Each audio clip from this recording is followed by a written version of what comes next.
Welcome to part 2. Okay, we already now have a background on this secession for the coast. We have a background, we have the historical background as well, so it's much clearer now. Now let's get into the politics. And let's start with the organization that calls itself the Mombasa Republican Council, MRC. Okay, it has been in existence at the coast for quite a while, and they have been, their whole objective is for the coast to succeed. Yeah, they're the ones who came up with the phrase "Pwani sio Kenya."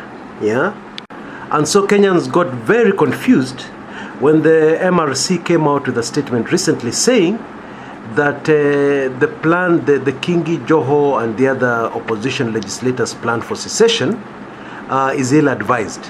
Yeah, it could lead to violence, blah blah blah. They opposed to it. Yeah, many Kenyans were very surprised. How can the MRC come out with a statement that looks very much like a government statement? Well, the answer, in one sentence, is that the MRC is government. Now, you need to know that intelligence organizations all over the world are, normally form this kind of groups, separatist groups, yeah, violent groups, yeah. And the whole objective is to fit into whatever plan they have, yeah, currently in the country they're operating in. For instance, I had information very early that one of the reasons why the MRC, yeah, seemed to be revived, rejuvenated, it was very strong around 2008, was because its objective was to cut down and limit the opposition influence in Mombasa. Or let me put it even more bluntly, the whole objective was to limit Raila Odinga influence in Mombasa. Now, after the 2013 general elections, the very mysterious elections, I published an ebook called Mystery Monday, yeah, Unraveling the Secrets Behind the 2013 polls. Now, in that book, I write in great detail the objectives of the intelligence community after the 2007-2008 troubles. Now, it's just common sense. After we saw what happened in 2007-2008, where the most damage was done by the Kalenjin community, yeah, because this community normally has military training, it's in its culture, yeah, as children are brought up, etc., etc. It's a very long story, I don't want to go into it here. But after we saw what happened, the objective was very simple, to make sure that it does not happen again. Now, one of the ways to make sure it does not happen again was to ensure that the Kalenjin community would never, ever be in the opposition. And so it was necessary to cause a divorce between ODM leader Raila Odinga and his Kalenjin allies. Yeah, we all know this was achieved very successfully. Yeah, and that fallout was not an accident. It was planned. It was preconceived. It was a very clever ploy by the intelligence community. Okay. Now, the second objective at that time was to ensure that the influence of one Raila Odinga is also limited at the coast, yeah, because the coast was another area of potential trouble for the government of Mwai Kibaki at that time. Not only because of the injustices committed on coast people over the years, but because some prominent people in the Kibaki government, including the President Mwai Kibaki himself, owned businesses and large tracts of land in the coast, at the coast. Okay. Now, the term owned is can be contested because of the way that property was acquired at the coast. I'll just leave it at that. Okay. And so the MRC was used. The whole reason behind using MRC is that coast people would now just start talking about their problems. And the rhetoric would be they do not need any outsider, i.e. Raila Odinga, to come in and help them fight for their rights, yeah? That they were capable of fighting for their own rights, yes? And more importantly, striking a deal with the government of the day directly, yeah? Without a go-between in the form of the opposition leader Raila Odinga. So in case you didn't know, the MRC is fully controlled by the government, okay? That one you need to know so that you don't get confused. And so, naturally, they will be opposed to this latest, very well planned, very well orchestrated bid for the coast to secede from Kenya. Now, because of some of the reasons I've mentioned, it is very predictable. It's very easy to predict how the government of Kenya will react, yeah, to the coastal people wanting to secede from Kenya. And if I can spell it out for you, they will use all means possible, all tactics available, every trick in the book to ensure that that this push by Mombasa, or rather coast legislators, opposition legislators, to secede will not succeed. They will try everything, they will do everything, they will do anything to make sure it does not work.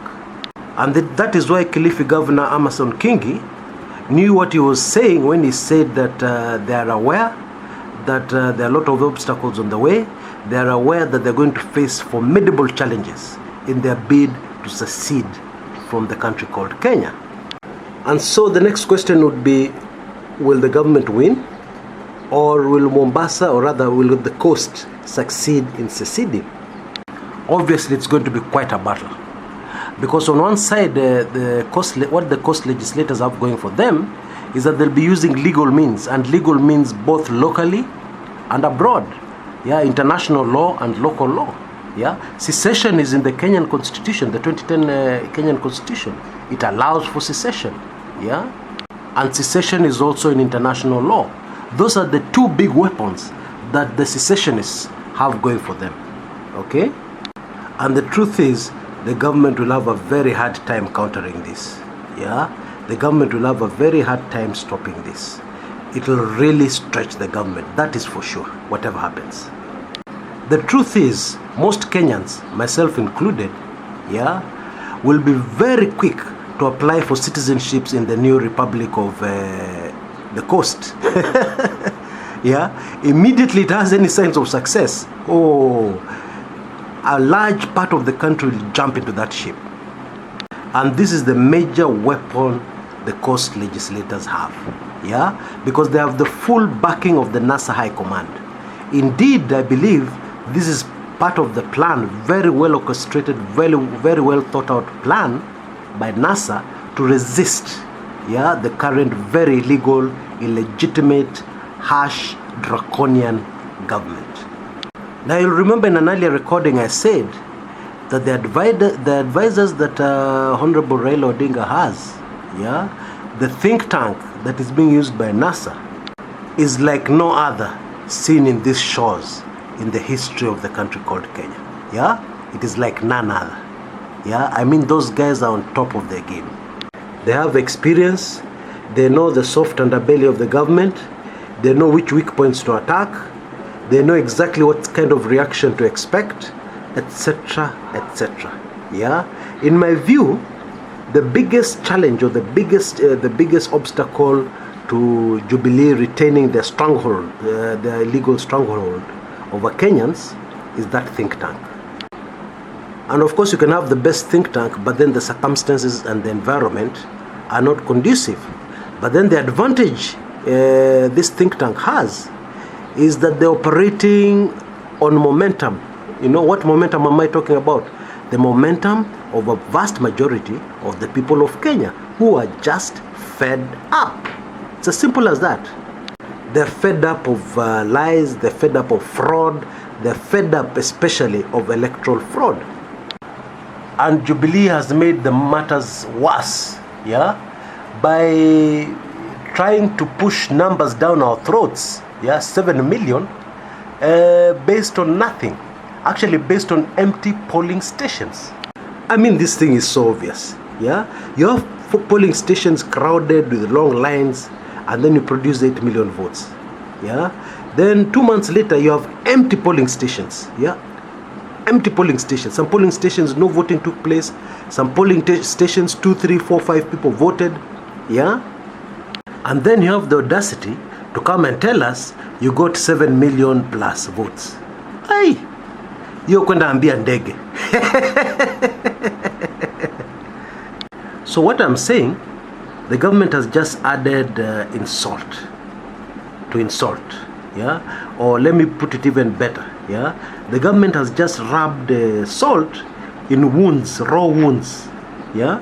Now I don't know if you've ever had a raw wound on your skin, then somebody puts salt on it.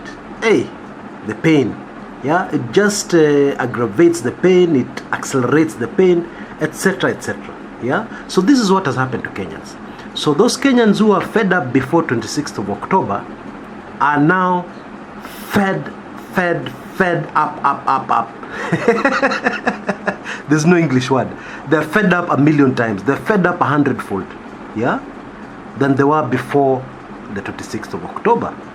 And in favor of the secessionists, the rest of the world has seen in black and white in daytime exactly what Kenya's electoral system is all about. They've seen the fraud, yeah, because international cameras were in these empty polling stations. Yes, they were there. Some international organizations like the CNN even did their own sampling and came up with their own estimate of voter turnout. Yeah, theirs was 28%. I mean, as I said in an earlier recording, he cooked up figures of 26th. It will not be possible to fool people. Yeah, August 8th was possible to fool people. Yeah, because nobody had access to the polling stations. Nobody knew what was going on inside there. Yeah, and therefore it is possible actually to tell people the election was free and fair. It is possible to tell people that actually Jubilee had 8 million votes, because it's very difficult to counter, what they were saying. But 26th October, polling stations open. Camera pictures, pictures all over the world showing empty polling stations. Yeah? And then you come and you tell us you had 7 million plus. Yeah? And one does not even need to be a statistician. Yeah, or an expert in sampling statistics and giving a number. Yeah, you don't have to be an expert on that. The whole thing was pretty obvious. And so, my dear brothers and sisters, that is the situation as we speak now. Yeah, it's quite an explosive situation. Indeed, it's the most dangerous situation the nation called Kenya has ever faced.